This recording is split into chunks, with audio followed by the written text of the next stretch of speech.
Hello, everyone. Thank you for joining our Trends in Tracking webinar, where we'll discuss IoT technologies that savvy businesses use to monitor their assets. Today's speakers include Olivia from Iot Europe. We also have Frank from InnoTractor. We have Stefan from Genus, and we have Matt Hatton from Transforma Insights. Today's agenda includes an overview of asset tracking, from foundations to future trends. We'll also discuss business strategies for implementing a long-term and reliable supply chain solution. We'll discuss the important technologies you need to know about in today's modern tracking age. And we'll discuss why LP1 and NB-IoT technologies should be on your radar. Before we start, we have a few housekeeping items. As you may have noticed, the webinar will be recorded today, and we'll send you the slides and the recording after the webinar. So just give us a day or two to get those to you. Also, you may have noticed that participants are on mute so that we can, so that everyone can hear the speakers, but we encourage you to ask your questions through the chat feature for the Q&A after the webinar. To begin with, we'll ask Matt to kick off our session, where we'll talk about an overview of asset tracking. Matt? Thank you, Mackenzie. Pleasure to be here. So thank you for that introduction. My name is Matt Hatton. I'm one of the founding partners here at Transforma Insights. We're a research consulting firm focused on Internet of Things and other disruptive technologies, many of which come into play when we look at the asset tracking space. I'm going to share some perspectives from a lot of the research that we've done on this space around smart tracking and monitoring.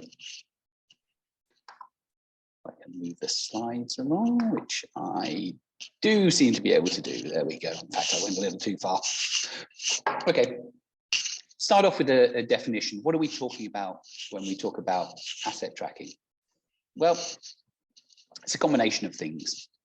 We look at monitoring location and possibly the condition of a diverse range of items, including things like goods in transit, tools, manhole covers, particularly popular in China and particularly relevant for NB-IoT in China, and we'll get on to talking about NB-IoT in a little while, but it's pretty much almost anything else. But particularly it's focused on the logistics sector, where efficiency improvements in that sector can be achieved through the transmission of condition data, real-time or otherwise, which allow for issues to be addressed as they become apparent and facilitating analysis and optimization of supply chains. And so this allows both the sender and the receiver to be kept up to date on the status of goods in transit, allowing them to react accordingly. So that's really the primary driver that we see for this asset tracking field. It's that reduction of operational losses and the efficiency improvements that might come through. Now, in some territories where track and trace, as it's typically referred to, has reached a lot of a high level of penetration, we now see customers coming to expect those kinds of regular updates on the status, location, and so on of their deliveries. And there's a whole series of additional drivers beyond that sort of standard commercial impetus, things like regulatory pressure, particularly around foodstuffs. So as an example on foodstuffs, there's the FDA, the Food and Drug Administration in the US, the Safety Modernization Act, aimed at ensuring the safety of refrigerated goods in transit and with compliance via or compliance with a lot of these regulatory initiatives via some form of track and trace.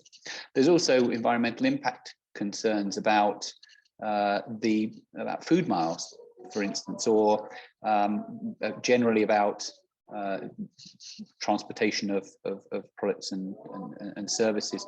And IoT is the use of IoT more generally, specifically asset tracking in this case, is one of the key drivers for using technology to reduce environmental impact.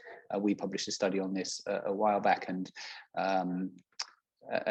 in the transportation sector and in tracking, the reduction in fuel, the reduction in energy usage is quite substantial, based on making use of IoT. And IoT is a great way to reduce carbon footprint.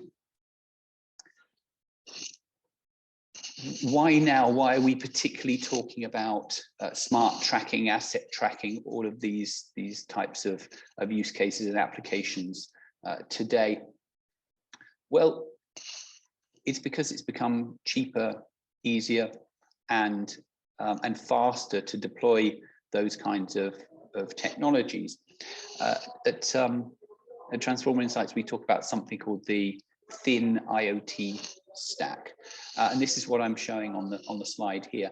The principle is that across all of the various elements of how you connect and manage a device, from the hardware to the software to the networking and so on, it's becoming more appropriate, or there are technologies that are more appropriate for supporting the remote monitoring and managing of devices. So to talk through these quickly one by one, the devices are becoming smaller and cheaper, both in terms of hardware and in terms of software. So I mentioned the software on the second bar up. So for instance, you have in the hardware space examples of now disposable devices, printable labels that work as IoT devices.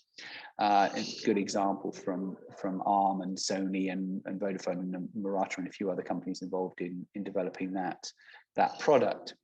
So we see much more of a market for lower cost, lower functionality, sure, but if all you're doing is asset tracking, that opens up the market more, reduces the barriers to entry. Moving up that stack, networking, well, it's really the low power wide area technologies. It's the LoRa's and the NB-IoT, which we'll hear more about later, Ltm and some others that are providing the connectivity that's most appropriate for supporting a lot of these deployments. So in a way, it's partly because it's cheaper, but the fact that they have much less battery requirements, much less power requirements, means that it's possible to deploy devices into the field and have them sitting around for 5 or 10 years and still running effectively. So I mentioned about China and NB-IoT earlier. The rollout there led to millions of connected manhole covers aimed at checking that they're not being removed. And we're seeing much wider deployments of other technologies, for instance, LoRaWAN public deployments, such as that by Everynet, focusing on transport corridors, so aimed specifically at supporting these the requirements for transportation and smart tracking. Another example, LEO satellites, aimed at providing coverage pretty much anywhere, but with some limitations, and it's not entirely clear how the market's going to play out there. We've got some challenges with deployments, but that's an interesting one to watch. And then we get into the middleware, the platform space effectively, and you have a series of software platforms, middleware platforms that allow for a much simpler deployment of devices. You don't need to build things from scratch anymore in order to get your application up and running. So that takes a lot of the complexity out of deploying, managing devices, and you have technologies like lightweight M2M coming through that simplify the process of managing devices. And then we start getting into rather more complicated and rather more involved subjects like edge computing and machine learning, and how these are being more easily applied to the edge devices, to smart trackers, to IoT devices more broadly. But I'll talk about that in a little bit. Now, I mentioned about connectivity technologies. I just wanted to frame some of those discussions a little bit in the context of this graphic, where we think about which applications, which use cases might be most appropriately addressed with which technologies. And I think this illustrates quite neatly. You have a segment towards the bottom right, where what you need is just to send bits or kilobits of data, but you really want wide area connectivity, and you want technologies which are optimized for those. And that's what we're seeing increasingly with, or have seen increasingly, and they're starting now to bed in with some of the technologies that we note on the slide here. A bit of a question mark over Sigfox at the moment, but perhaps we'll skip over that one for the time being.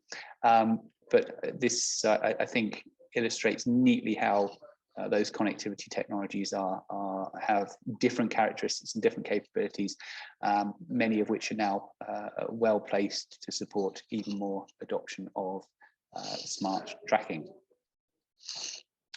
And thinking about market growth, it wouldn't be an IoT analyst presentation without the obligatory slide showing market forecasts. So I've included here a subset of the applications that we track. So what I've included here is the 4 core application groups, I think, that would constitute what we'd think of as asset tracking. So that's predominantly track and trace, but there's also things like bike and scooter sharing, real-time location systems, container tracking included in there. There's other use cases which might count as asset tracking, might be considered to be more marginal. What I've included in here is things that move. So we may alternatively include asset monitoring, some of the disposable devices that we talked about. And today, just these use cases account for about 20% of wide area IoT connections. So those using some form of cellular technology or low power wide area technology. So it's pretty significant in the IoT landscape. I mentioned about LEOs earlier. Worth noting, we do show a line for satellite. As I said, it's a bit unclear exactly how that's going to play out today. About 1/3 of the companies that have said that they're going to deploy LEO satellites have precisely 0 satellites deployed, and really it's only Swarm that has a decent number, 120. And if you look at the numbers of connections from some of the bigger players, it's pretty static at the moment. So a few question marks around that one, but interesting to keep an eye on. And in terms of some of the other areas where we're seeing evolution, development in this space, well, I've flagged up a few of them here, but essentially this plays to a general prevailing trend in IoT as a whole, that we move from environment of monitoring devices to controlling them to integrating the data. And we're seeing this constant evolution. While that thin IoT stack that I talked about enabled a lot more connection of devices, the technology space doesn't stand still and looks very closely at how you use all sorts of other technology areas to enhance it, to make much deeper use of the data that's being created. So I mean, one way of thinking about it, and one way that's often been talked about, is maybe a migration from industry 4.0 to industry 5.0. Well, in a way, the terminology doesn't matter too much. What matters is the features and the functionality that we're talking about. So to give a few examples, the data exchange is a very interesting space. What we It's one that we've been looking at very, very closely, and it's one that I think Frank will be talking about later. So very briefly, the way we see this and have seen it for a few years is it's about multi-tenanted systems where you can exchange data about, say, goods in transit with all sorts of other players in the value chain without any risk, with a highly managed system to accommodate that. The first manifestations of that were really in smart cities, where there's lots of data being shared to make it easier for companies to run bus timetabling applications and that kind of thing. But increasingly we see it in supply chain as well. So very interesting area that we're focusing on. Very closely aligned to that is the use of blockchain. A lot of the supply chain participants can see can view that shared ledger approach as being a good way to share information about supply chain status, and it reduces the need, as does the data exchange, for multiple bilateral communications channels, and it's essentially supporting trust and integrity within a supply chain. So we're seeing increasing interest in this, and justifiably so, for particularly supply chain use cases. I remain something of a blockchain skeptic. There's other technologies which generally will do the same job as blockchain, but be more environmentally friendly and so on in most environments. But something like supply chain, actually, it may well make sense. Artificial intelligence, you can't get away from talking about AI, but increasingly organizations are applying AI to whatever data might be being delivered, and often asset tracking will be very good at supplying very valuable data, and then organizations will then apply algorithms for the purposes of workflow optimization. So an example product in this area might be, say, ABB's Ability Genix Industrial Analytics and AI Suite combines operational IT, engineering data to give insights to improve asset management, business processes, operational performance management, supply chain efficiency, and so forth. So effectively what it's doing is taking all of that data that's being created and deriving value from it by the application of AI, and there are a range of other organizations like HCL and Tech Mahindra who are doing similar sorts of things.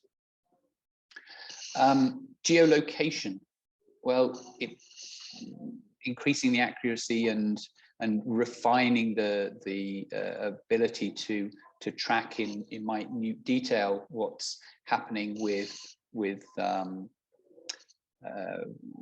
goods in the supply chain is very valuable, and that it's actually something that I could have applied to that thin IoT stack I talked earlier about. You've got organizations like, well, there's initiative from Nestwave, Link Labs, Nordic Semiconductor for location services for specifically low power devices. So that's aimed at allowing the use of the equivalent of GPS, but viable on something that's running on AA batteries. Communication service providers increasingly interested in this space as well, as an addition to what the functionality they have on cell ID and so on. Next one, crowdsource networks. Sidewalk is an interesting area here, which supports a LoRa network, a proprietary LoRa network, which is based on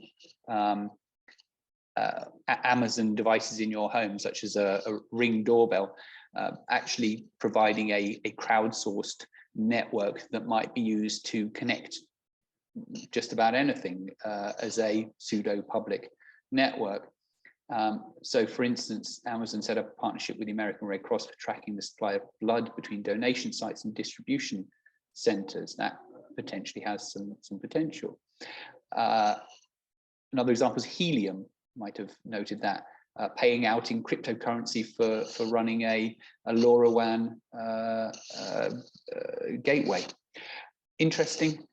but you probably wouldn't use any of these things for mission critical systems. So there's some interesting trends going on there. And disposable devices, I mentioned disposable devices already in the context of what we're showing there is the printable smart label. And finally, some advice on asset tracking. As shown, the cost, power, complexity, size, all of these things are coming down and functionalities increasing, which reduces the barriers to entry for tracking all manner of things. Regulatory changes are often the massive stimulus to the market in various situations, particularly to do with food transfer. Blockchain and data exchange, much more important now in terms of driving the actual use of data and the harnessing of all that IoT data. Also, this data can then be stitched into things like workflow optimization, and this progression over the years is going much more towards just tracking an asset through to integrating all of the data into various processes. Horizon scanning, absolutely critical in this space. You need to be aware of the technological, regulatory, and commercial changes that are happening. And at that point, I'm going to hand over to Frank. Frank, over to you. Great, thanks, Matt. Then I need to get control of the slide deck. Yep, there we go. Welcome, everybody, and thank you, Iot for giving this opportunity. Great introduction, Matt, and I'll be spending some time now on what we have done in this space for supply chains and how this fits together. InnoTractor is a young company, 3 years plus old, founded by high-tech telecom veterans. And we really have a strong belief that by applying technology, we can really optimize supply chains significantly on a sustainable way. And thereby we should really strive for this zero waste supply chains. That's really our motto. Having said that, we are supported by the EU. EIT Digital is a shareholder in our company. And in the past 3 years, we've been trying to do what Matt has just been depicting, to see how we can actually reduce the waste in the supply chains. And then we talk about not only product waste, what you see in food and also pharmaceutical chains, but also empty transports, waste of time, and certainly more and more waste of energy now as well, and the drive also for CO2 reduction, which will lead also to what you see in the picture here, look more on multimodal type of transports, meaning the shift from truck and plane to maybe train and boat, much more than is happening today. What we're trying to do now actually in a few steps is creating that logging of the events and handovers and create really accountability and transparency in such a chain. And IoT is actually the driving technology for that, so that we can use trackers, loggers, scanners, and gateways actually to connect to the physical world. That's step one. And then step two, it's really what Matt just said as well, see that we can make the data available and share it across the chain of users in a supply chain, certainly with multiple players. That's where technologies as blockchain and data sharing technologies come in, which I'll turn to later. And once we've done that, then you have really a platform that has data that can do advanced optimization with AI, machine learning technologies, optimization of planning, integration, ERP, etc. Left, you see the Industry 4.0 or even Logistics 4.0 timeline. And the case is today that many companies are still in the phase of connectivity and visibility to really understand what's going on in that chain. So there's still a lot of work to be done, and this is where IoT really plays a vital role today to make that insight available to the players in the chain. What we are doing as InnoTractor, we've created a suite of services that can build this stack, as Matt just said. It starts, of course, with our key service is Gravity, which is the tool set and IoT platform that caters for connectivity of devices, hardware, firmware, asset and device management, all the way up to delivering the data into the AI applications or customer applications.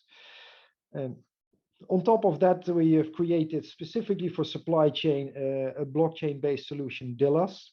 And DILAS is really about managing service level agreements in a supply chain, and specifically supply chains with multiple different companies working together.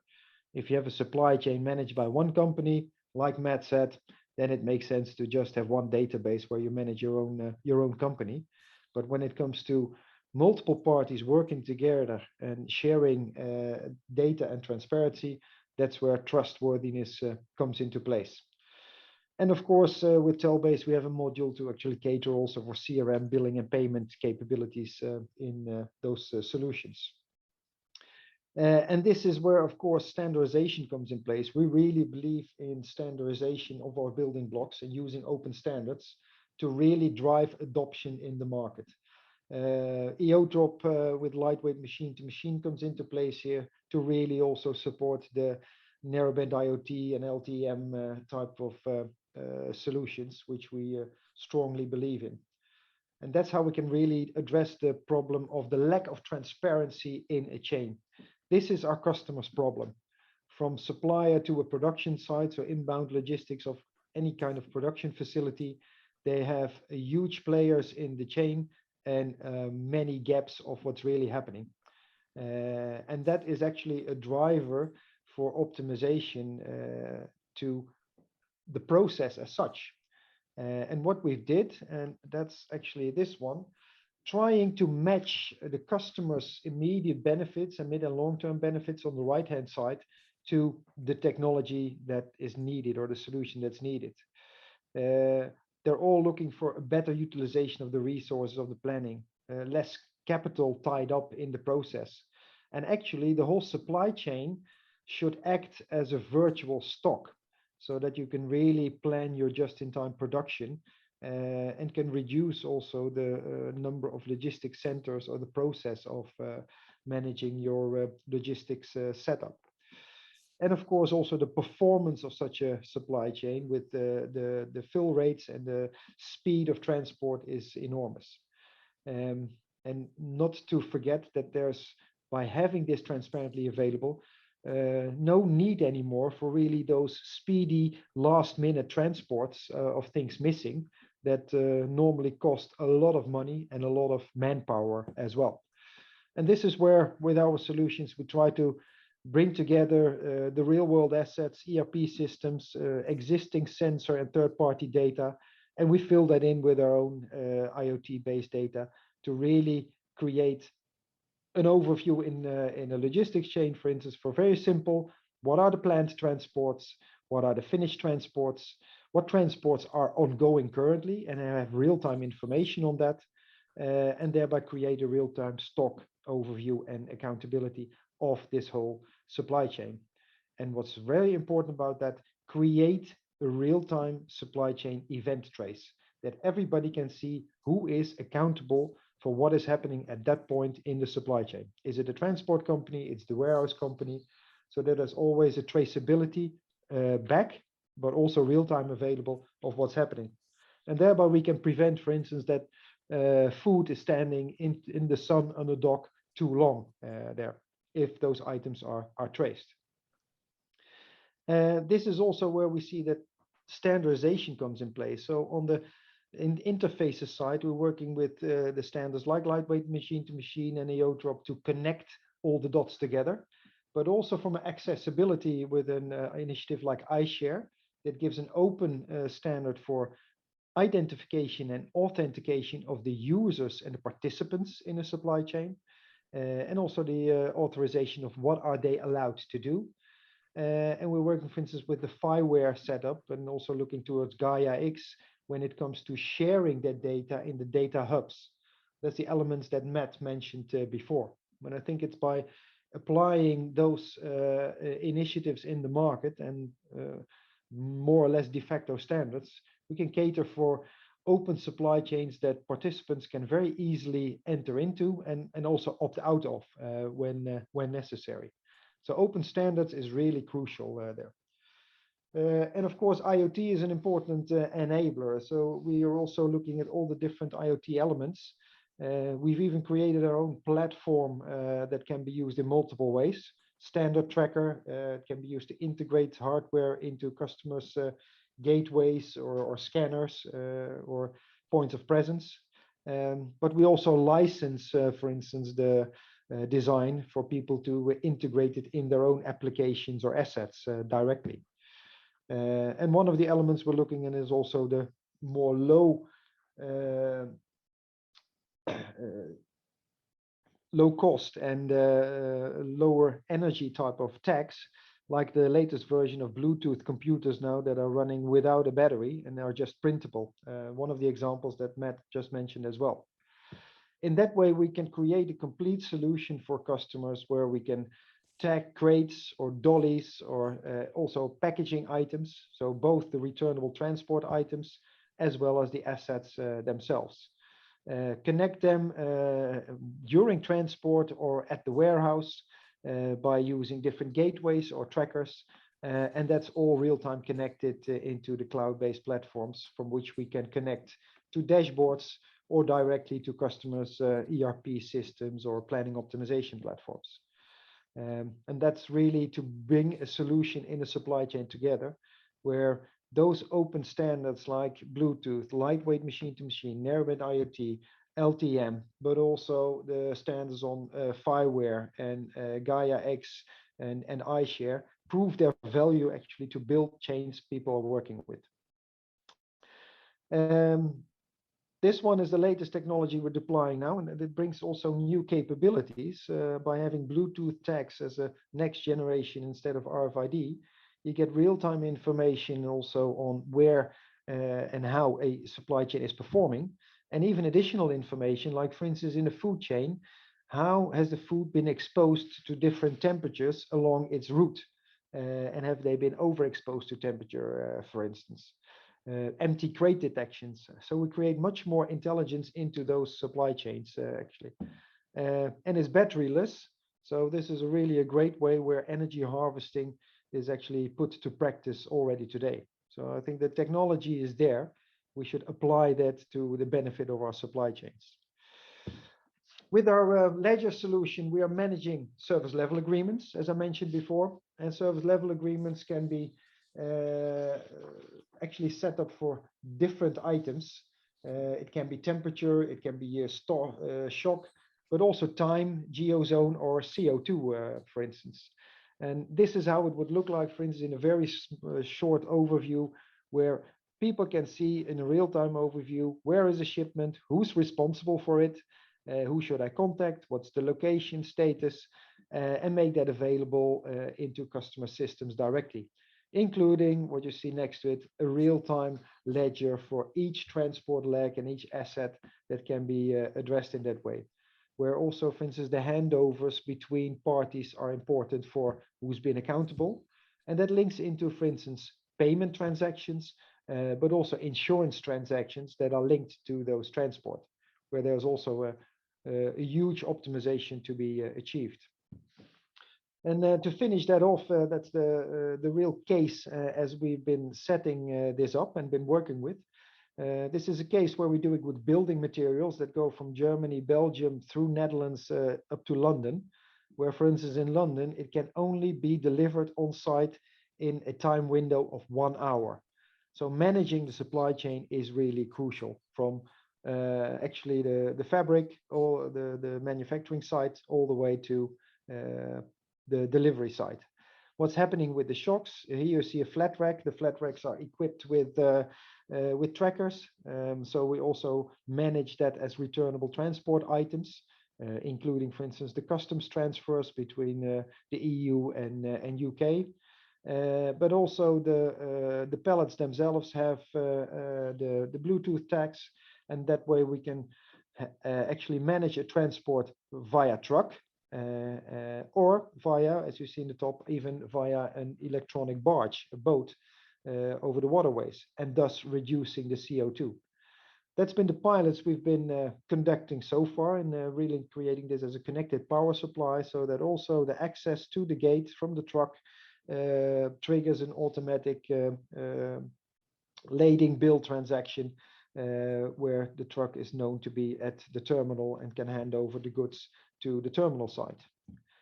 Now, what we're building in top of that, and that's in a large consortium building these standards, the first European standards-based connected supply chain, ready and operational in Q3, where we will have this building materials supply chain connected using all the standards we've been discussing so far with the different partners. And this will be, this is really to facilitate the Dutch challenge, which is the provinces of North, South Holland and Utrecht need to build over 1 million houses the coming years. So they also have a drive to reduce CO2 and thereby need to make sure that their supply chains are managed. So this expanding partnership in logistics has been set up with the Schiphol Container Services, Circle Line Logistics, Kotuk, electronic barges, the building construction sites, also TNO and the different provinces to make this work, together with Fireware and iShare as such. And that's how we can really manage the modality of the building materials. Will we start from the factory by truck, or can we put them safely on an electronic barge and thus save money as well as CO2 emissions, which is the ultimate goal. And we have full view of the supply chain of the building materials, which is crucial because you can imagine that the same color bricks need to come from the same batch in the factory and need to be delivered at the right customer at the right time. So it's even more complex than it might look like in the first glance. And that's how we're actually building the sustainable supply chains, where by using open standards, we can manage large volumes actually and drive also for operational excellence in managing this, that making it easy for the partners to join the supply chain and actually share the data and have real-time insight of what's happening, who's responsible, how's my insurance, do I get paid, and do I deliver quality to my customer ultimately, with the least CO2 actually being created here. So with that, I hope I've given you an overview how open standards, starting already by IoT and lightweight machine to machine, can help building these sustainable supply chains that we all need, as we have been experiencing the past years. So with that, I thank you for your attention, and I hand over. Thanks, Frank. Thanks for that example. I think we love customers that are helping our planet to stay alive, and that's definitely something that you are making real solution for that. So let me take the screen. So we are Iot Europe. So I'm Olivier Carmona from Iot Europe, and Iot Europe is a private company. We've been founded in 2016. We are headquartered in France, and we have sales representative in Australia, Taiwan, Singapore, New Zealand, Germany, and Netherlands. And we really focus on IoT device management. So we are believing in standards. I think that Frank put a stress on what our involvement, in particular on lightweight M2M and the Open Mobile Alliance. I'll discuss that in more details here. We are working with industry leaders worldwide. And today I'll focus on our experience with asset tracking customers, and in particular with Tractor. So what are the differences between what we get from what are the problems that are faced by the asset tracking people? A lot of those problems are the same as many of the people deploying large fleets of devices. It's an explosion in the operational expenditures. Really the cost of maintaining that network is extremely high, especially when scaling up, and that ends up in a poor overall reliability in operations, and as well as in poor quality of data collected. It also makes people having to track actions, failures, and that requires to often oversize your support team because no remote action is possible. You also have a hard time to convince your customers to implement remote actions because you're not necessarily able to convince them that what you are proposing for remote actions are particularly protected or meeting the standards of securities that are necessary. And you also end up with solutions that once you get them working are just impossible to move. Each device requires complex integration. There is no universal remote operation supported because each of the devices have their own way of supporting device management.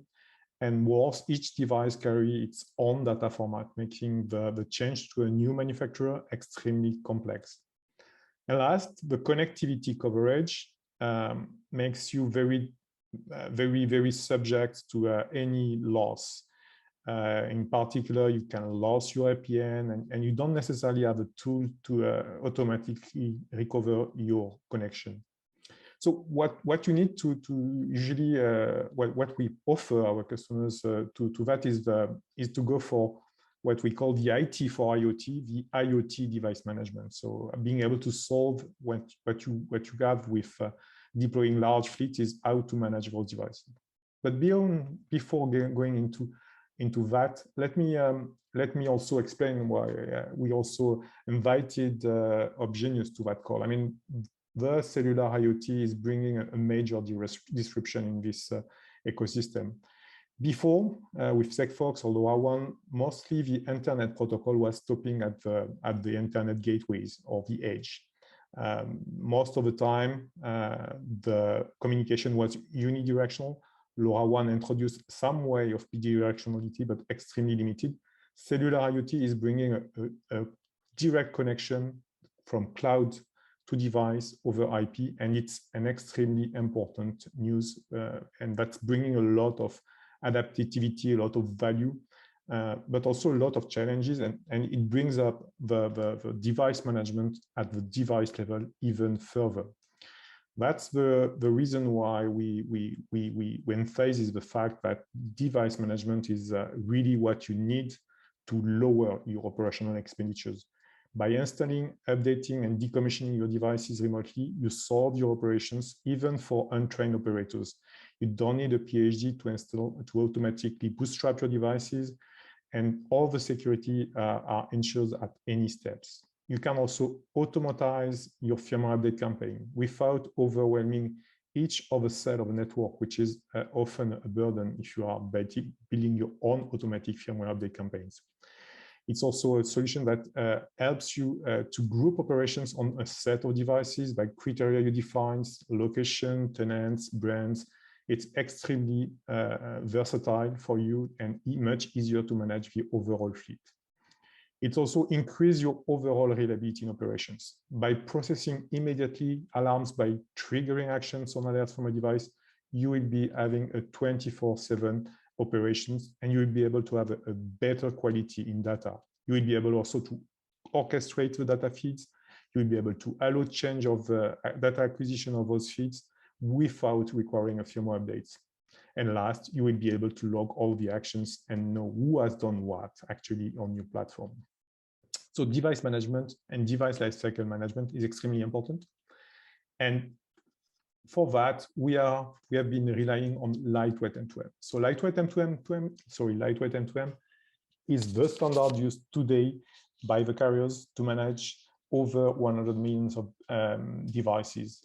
Iot Europe is a member of the board of Open Mobile Alliance. We have been contributing to the organization, and we are able, with the solution that we have brought here, we are able to convince your customers that this is a security that is used by operators. They are using it to master the connectivity of the devices that are already in use in most of the lightweight M2M modem for connectivity operations.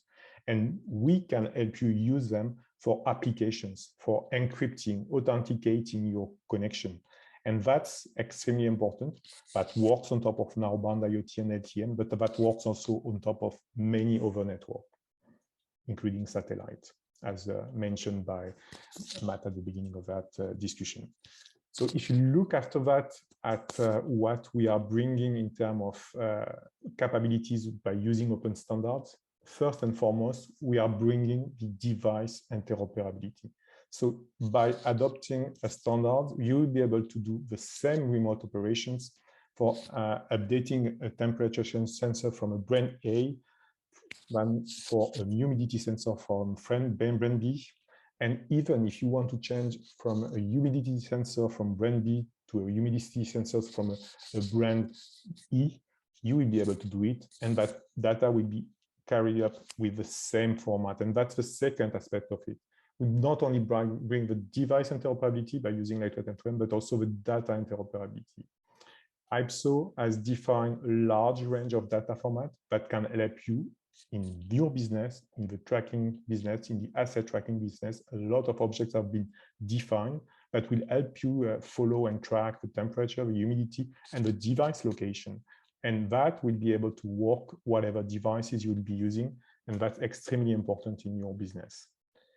And in the end, I'd like to really emphasize the fact that those interoperability are critical. They are not only a good thing for you. This is not only just for sake of helping everybody. It's also a solution, a financial decision. If you use proprietary data formats, you will be at some point of time you will be stuck. You'll be stuck in a platform that won't be scalable, because each time you will be introducing a new device, you'll be having to modify your SI, and that will be extremely difficult.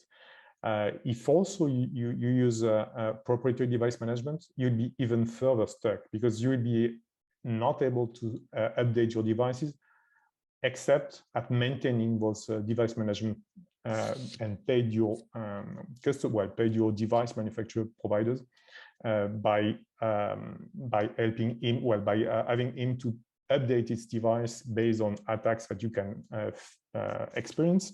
And that would be extremely costly for you in the future if you have no ability to change to another device manufacturer actually. So multiple vendor devices increase the complexity and the cost of your solution. Standards are not only good because they are helping everybody, but also because it's a financial decision for you. It's important also to mention that so we are helping our customers to operate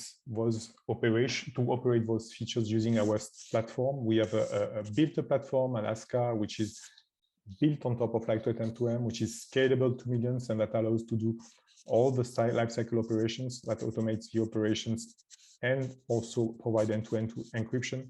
It's built on top of any Lightweight M2M client. And when you don't have a client, like in the case of customers like InnoTracker, we can provide as well a client that is extremely compact, that's extremely efficient in terms of power, and that is extremely easy to port. And that's a core important. It's of core importance, especially for battery operated devices, to have all those power efficiency capabilities. We are also able to scale, not only because I'm saying it, but because we have built our solution on the latest microservices. We have built our solution to use a load balancer, and we are able to offer a load balancer for any of the activity, including the encryption activities, so that we can really scale up our services to face a large number of devices. So we are helping, particularly like in Lightweight M2M, we are particularly helping our customers in providing a fast development. Customers typically can implement proof of concept in a few hours, and we provide expert support in Lightweight M2M. In operation, we are able to provide an extremely low operational expenditures, and we can help you automating the operations, automating your alarms response, and also providing you an extremely efficient device and cloud operation. We can also help you provide better data quality by having your devices running 24/7 without any trouble.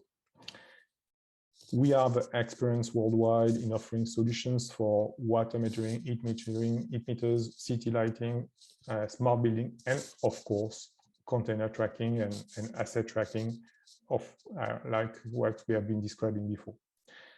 We are providing IoT interoperability, and we think that it's extremely important for you, for the tracking industry, and it's also important for you to use global device management standards, as it will be for you a critical of importance for lowering your cost.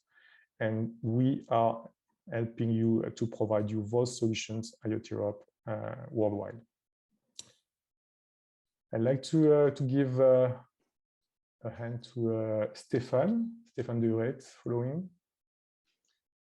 Yes, thank you, Olivier. Nice presentation. Do we have the control of the screen? So. I guess so. Yeah. Normally it's okay. Yeah. Okay. Sorry, with some latency. So yeah. Hello everyone. So I'm Stéphane Nbrt. So I'm the sales director of the BU IoT of Genus. And so I've been working in the IoT sector since for almost 20 years. So I have a lot of experience in that area. So maybe before going to, I would say, the asset tracking presentation, which is very promising for Wiki Telecom. I would like to say a few words about who we are. So as of Genus, so we are part of a Wiki Group, and the Wiki Group is a French family-owned group. So the headquarters is based in Paris. So as you can see, there's many employees worldwide. So we are present on the 5 continents, and we are doing 37 billion euro as turnover. And so we are present in 3 major sectors. So first, it's construction. So construction, so you have Wiki Construction, Wiki Immobilier for the real estate activity, and Colas, which is doing road construction. You have the second part of our activity of the group is the media. So maybe some of you knows TF1, which is a French TV channel, and it's on the top 5 of the European TV channel, and they are integrating digitalization in their process, and we are working closely with TF1 for, I will say, bringing media flow transmission and advertisement. And finally, so telecoms with Wiki Telecom. It's almost so if I go to the next slide, so Wiki Telecom, we are the 3rd telecom operator in France. We have fixed and mobile network activities, and so for that we have 24 million subscribers on mobile and on fixed lines. So this business is generating 6 million euro. So you can see that, okay, we are on both activities, fixed and mobile, which is, I will say, important for us in terms of revenue.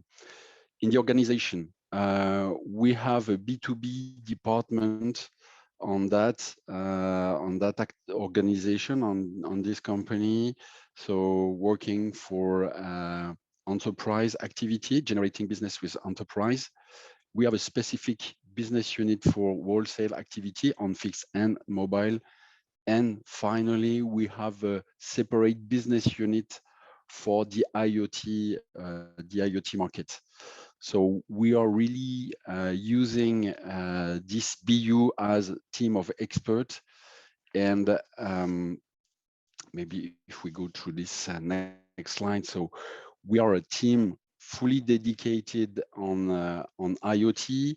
Why Genus? Genus is the brand name we are using to communicate on the market, but as you can see, it's Genus by Bouygues Telecom. So we are Bouygues Telecom employees.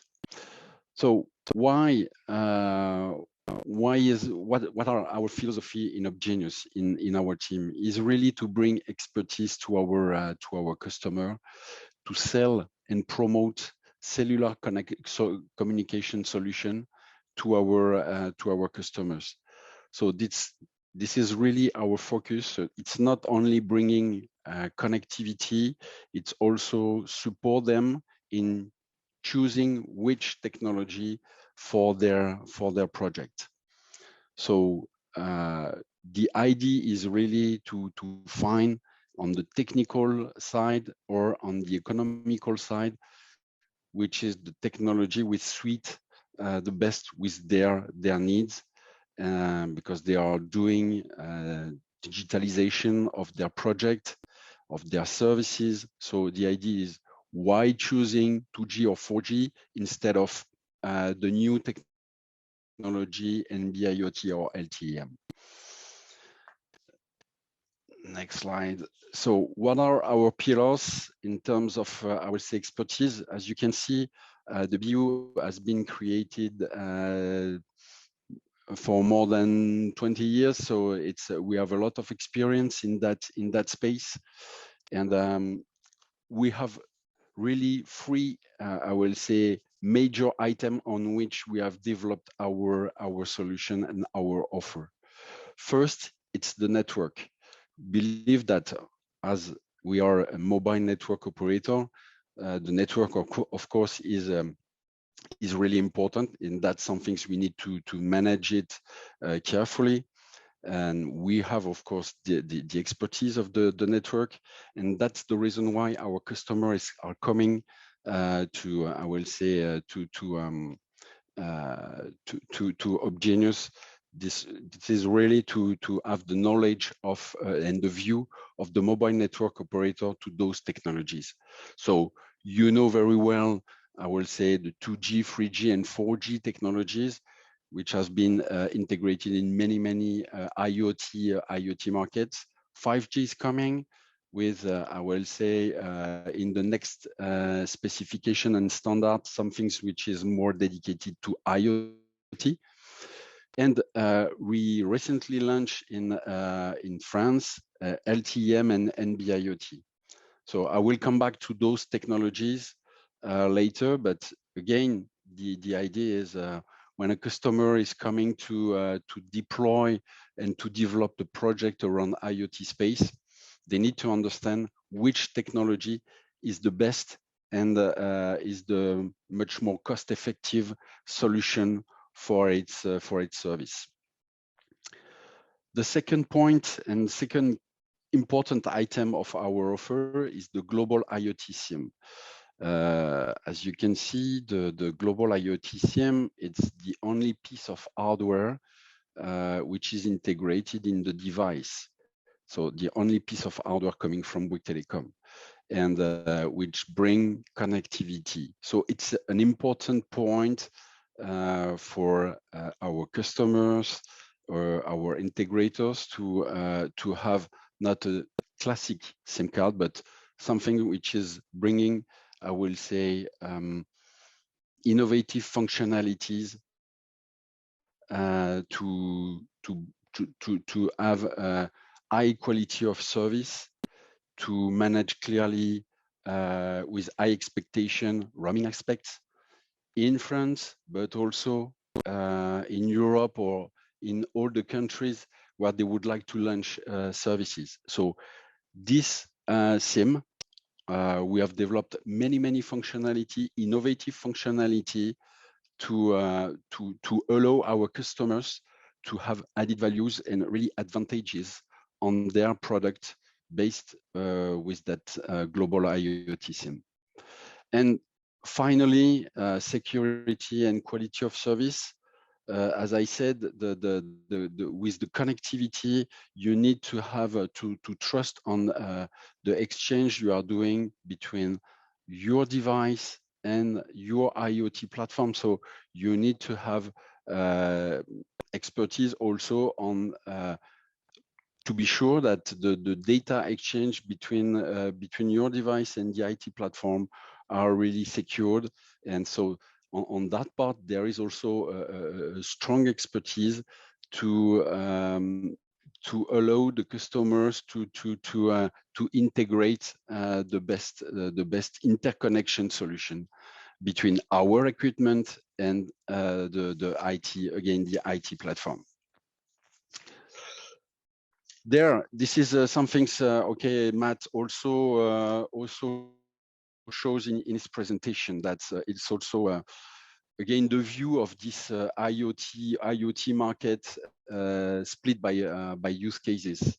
So you can see, depending on the use case or the market you will address, then you will need or 5G with very low, very high speed data connectivity. Or if you go really at the bottom, then you will see you will need less, I will say, low rate. And so that's the reason why for some of those use case, then maybe LTM or NB-IoT will be, I will say, much more efficient and technology for your application. So you can see that on at the bottom right, that asset tracking could be, I would say, or LTM or NB-IoT. So I will show you that our view as a mobile network operator, how we can address this specific use case, and how the asset tracking could integrate those technologies. So and when I say asset tracking, we can also split that. We have seen that in the presentation of Olivier or Frank, that okay, the asset tracking is also a use case you can split in several use cases. So depending on if you are searching to collect humidity information, temperature or information, or geolocalization or information, then okay, maybe depending on those specific, I will say, requirement, then maybe you will go to LTM or NB-IoT, or maybe 2G or 3G. That's even if it's a very old technology. In the past, some of our integrators did use asset tracking use case with 2G. So just to have a zoom on LTM and I will say the LTM and NB-IoT, which are for us, I will say the again, recent technology. The first important point is sustainability of those two technology. Why? They are linked with 4G in terms of network equipment. So that's 4G is a recent equipment and a recent network. So it's in terms of compatibility, it's important that NB-IoT and LTM are linked with 4G. And they are linked with 5G standard. So means that 5G is still evolving standard. So the 3GPP standards. So it means that they are integrated in the 5G standard. So they are still evolving and still moving and integrated in the standard. So in terms of sustainability, it's really important. And those two technologies, both, they have low power feature. So in our network, we have integrated low power functionality just to, I will say, complement those technology to allow our customer to reduce as much as possible power consumption. So just for your information, those features, they are called EDRX and PSM functionalities. So depending if you you are not using those, I will say, functionalities, then I will say you can access to LTM or NB-IoT. But if you want to really, I will say, reduce drastically power consumption, you have to use EDRX and PSM. What about coverage, which is an important point as a network operator? So as you can see in France first, again, we are French mobile network operator. So we have launched in 2021 LTM and NB-IoT, and the target is to have a national coverage end of 2022 for LTM and for NB-IoT, with the target of, I will say, between 80% of the population, or almost 80% of the population. What about I would say the over countries LTM and NB-IoT availability?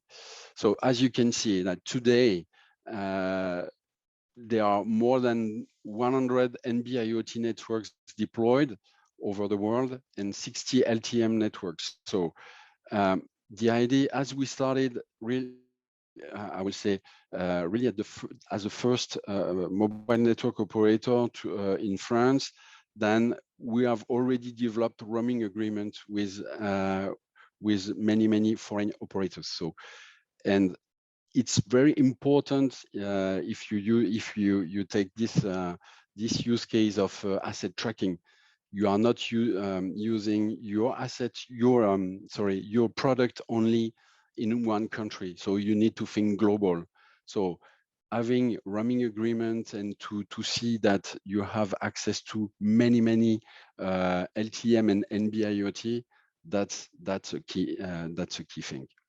And those numbers of roaming networks are increasing day by day.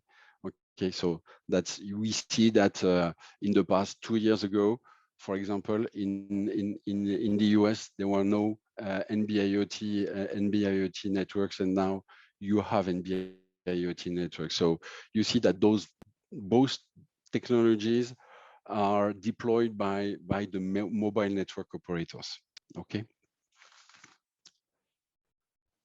Few words about I will say the comparison between LTM and NB-IoT. Again, it's the view of the mobile network operator. So here we are in contact with the device maker, the module maker, people who are doing antenna, creating the services. So really, we did the synthesis of all the open important criteria of those both technologies. So for LTM and NB-IoT, and if we can just have in mind few important things regarding LTM and NB-IoT. First, the first criteria is the device cost.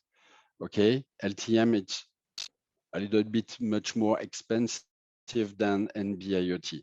That's the first point. So when an integrator or a customer is doing development, the first point is the price of the device, the modem cost, I will say. We can say the modem cost. Second point is the speed. We already have information regarding those criteria, speed, but it's important if you need to create a service on which you need download link and uplink, then okay, this is a criteria, important criteria. For example, for LoRa, it's unidirectional. For those technology, it's bidirectional. So you can really have an interaction between your device and your IT, your server and your services. For the other important point is mobility. So as you can see on LTM is managing quite well the mobility. You have handover between cells on LTM. it's not the case. It's not the case for NB-IoT. It's I will say you have no handover on NB-IoT. It's okay. You have to cut off your communication on NB-IoT when you are on mobility use case. And so for the service, again, there is I will say some differences. Both they have data, of course, as it's IoT usage, but on LTE-M, which is closer than 2G technology, you have text and voice. Okay, in NB-IoT, you are more and only on data. And last point, which is, I will say, quite important, it's roaming. Again, that for roaming, you have, we see that's an important point that today we have roaming and we have with the functionality EDRX and PSM, you have roaming. And for LTM and for NB-IoT, sorry, it's limited. Okay. So if we go to the asset tracking use case, so again, it's we support many customers doing asset tracking, and again on different I will say or temperature or humidity or geolocalization. That's quite, I will say, splitted. So, but if I can do a synthesis of this use case, then for our partner, what is the added value? First, to integrate NB-IoT or LTM, again, cellular connectivity. Then you can have real-time services. With those real-time services, okay, be directional, secure your data transmission. So that's really important. Instead of, for example, if you remember the slide from Matt, you have several connectivity possibility, technology possibility. Then, okay, how can I select one of those technology for my device? That okay, the LTM and NB-IoT, they are say for sure real-time services. So you can really build a service and with a geographical perimeter, really, I will say a full geographical perimeter. So that's very important. Again, secure data transmission. It's based with cellular mobile network operator equipment. So trusted and I will say secured by our, I will say, R&D team. So it's you have to be confident about that.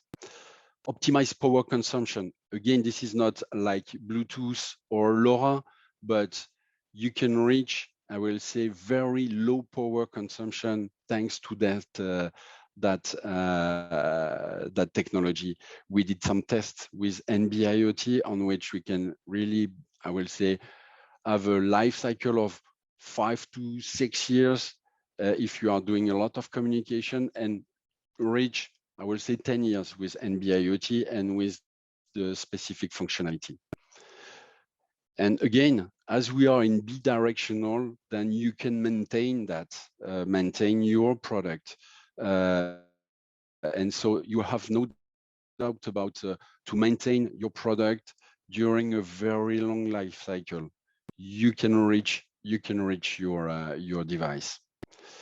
And so what are the added value and the advantages of Genus solution? First, we are multi-technology. We can provide multi-technology, cellular multi-technology.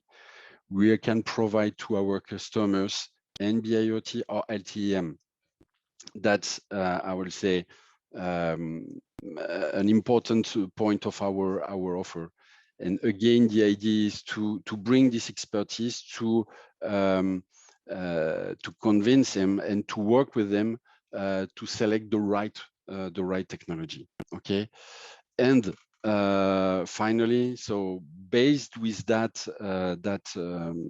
solution, so we have fully dedicated tools to manage that SIM cards. So the customer is really focused on its, I will say, industrial process, and it's not managing on a daily basis SIM cards, invoice, and so on. So it's really focused on really maintaining its services and gaining new customers. That's all for me. Thank you very much for I will say for the speech, and thank you Iot Europe for the invitation. Thank you. Thank you, Stéphane. We have questions for you, so don't leave. So Okay. Let me start with the first question. So we have a question from Satish for you, Frank, asking for what is the use case of Bluetooth, and if you are using a Bluetooth chipset or if you are purchasing one, and if you make the Bluetooth, are you upgraded to Bluetooth 5.2? Oh, that's multiple questions. Yes. Start with the last one, upgrading to Bluetooth 5.2. Yes, that is, we're using latest Bluetooth standards. We do not produce our own Bluetooth tags. The use case here we refer to is actually tags from Iot, which are printable tags that we can use to put and glue them to crates, pallets, dollies, or even small products. It is an energy harvesting module, which means it has no battery, and it will use the radio waves of the Bluetooth gateway to return information to the Bluetooth gateway. And there's a cloud intelligence behind it.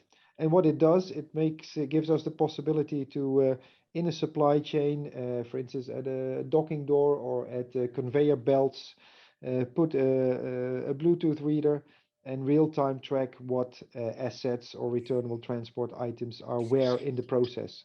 As I mentioned, for instance, for food tracking, where the food crates are and how long food has been exposed, for instance, to the outdoor temperature or to the temperature in a warehouse.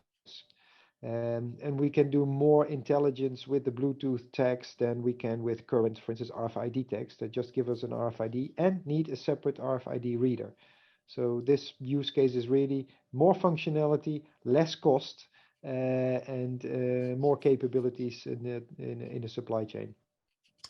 I think that you answered the last question as well, how your products are different than the existing ones in the market. I think that that's an excellent conclusion. So after that, there is a question for me from Bashir on whether we support Lightweight M2M over MQTT in Alaska and also in Iowa. And to answer that question, just to give you the background, we don't support yet Lightweight M2M over MQTT because at this stage we believe it's a burden that first won't work on high latency network like narrowband IoT. So you just cannot make Lightweight M2M over MQTT there. It's certainly a solution it could be a solution for LTEM or other network that have low latency, though MQTT adds a significant payload that makes it very uncompelling compared to TCP, Lightweight M2M over TCP. Co-op over TCP to be precise, and that already exists and that we are already implementing, and also implementing with use cases over WebSocket. That makes the solution much more attractive than using MQTT today.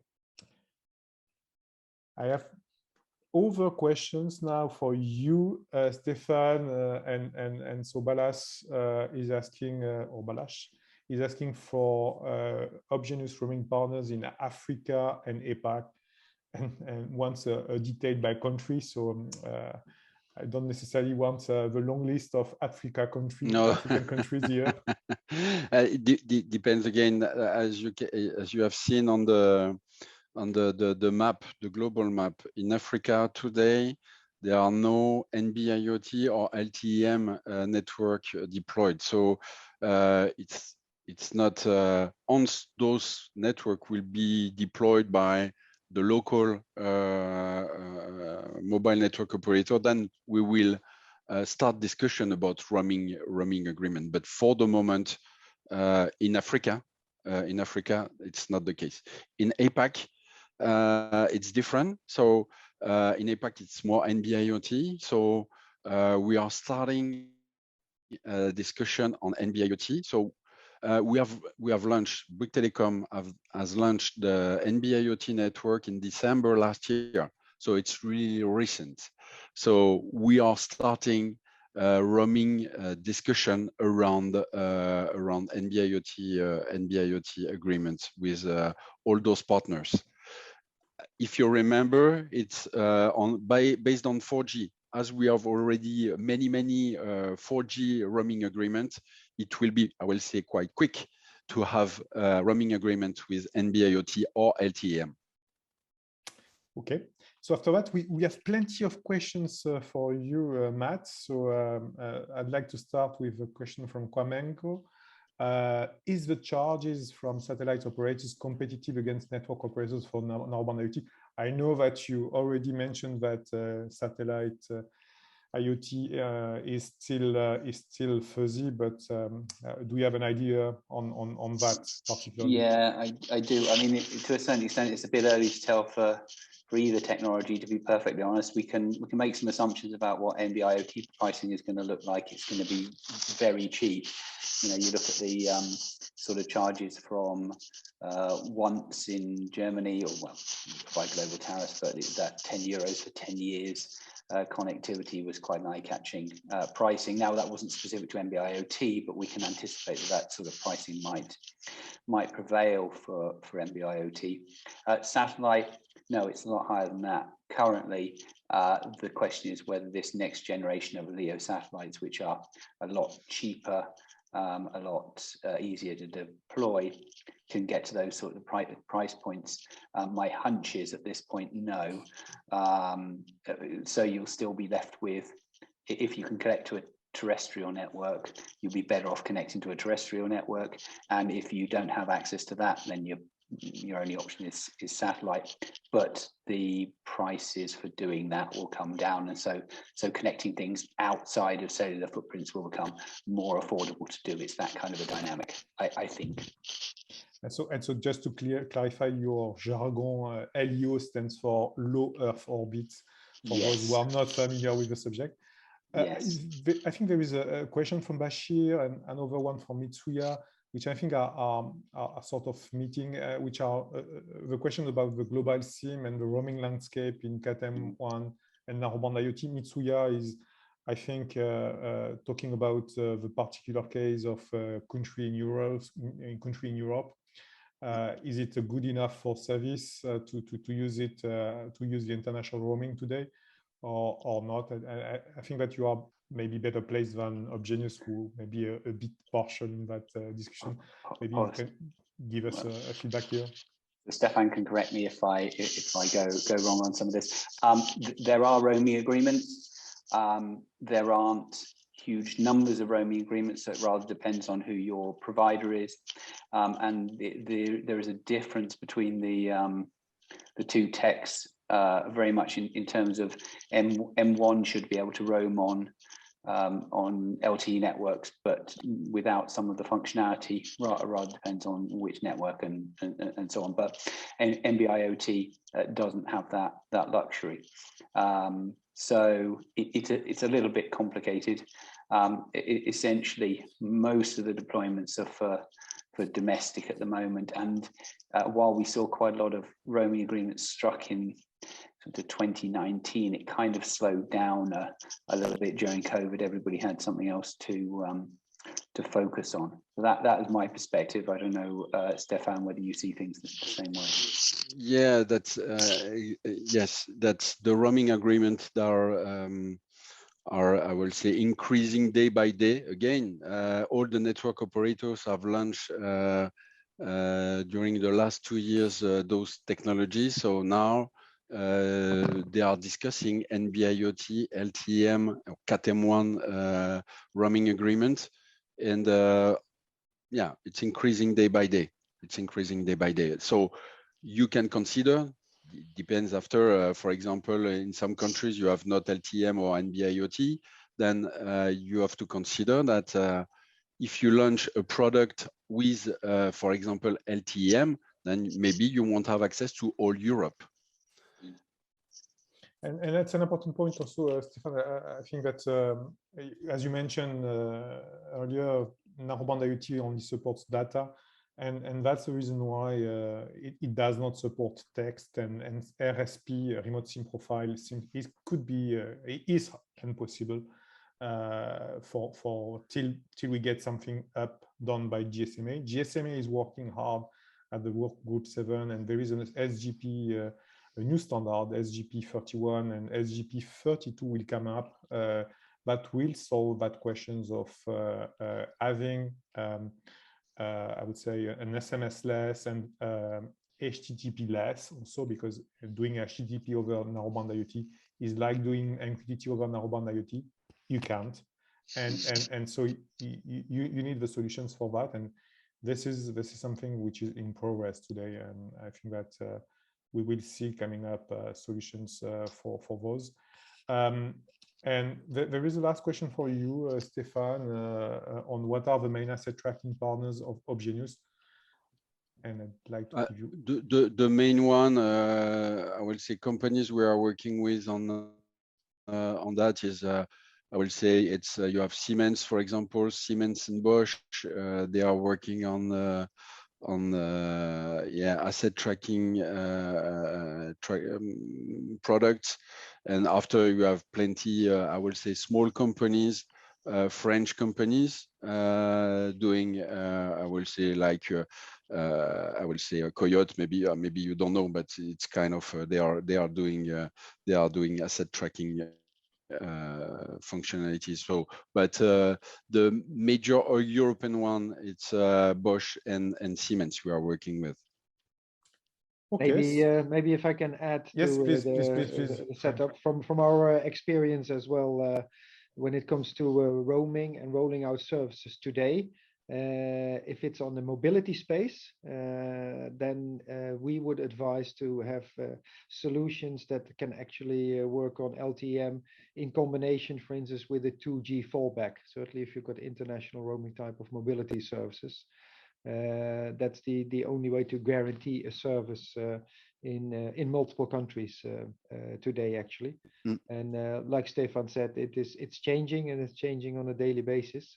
But we have to take into account if you launch services today that you can support multiple networks to guarantee your service.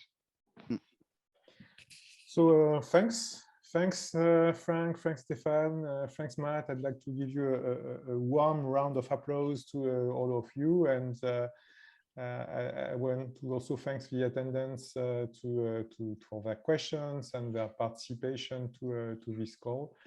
If you have so the slides and the recording will be made available to you later this week. We also can answer any of your questions if you have, and can forward your questions to any of the attendees if you would like to pursue a discussion with them. Thanks. Have a good day. Bye bye. Thank you. Bye bye. Thank you.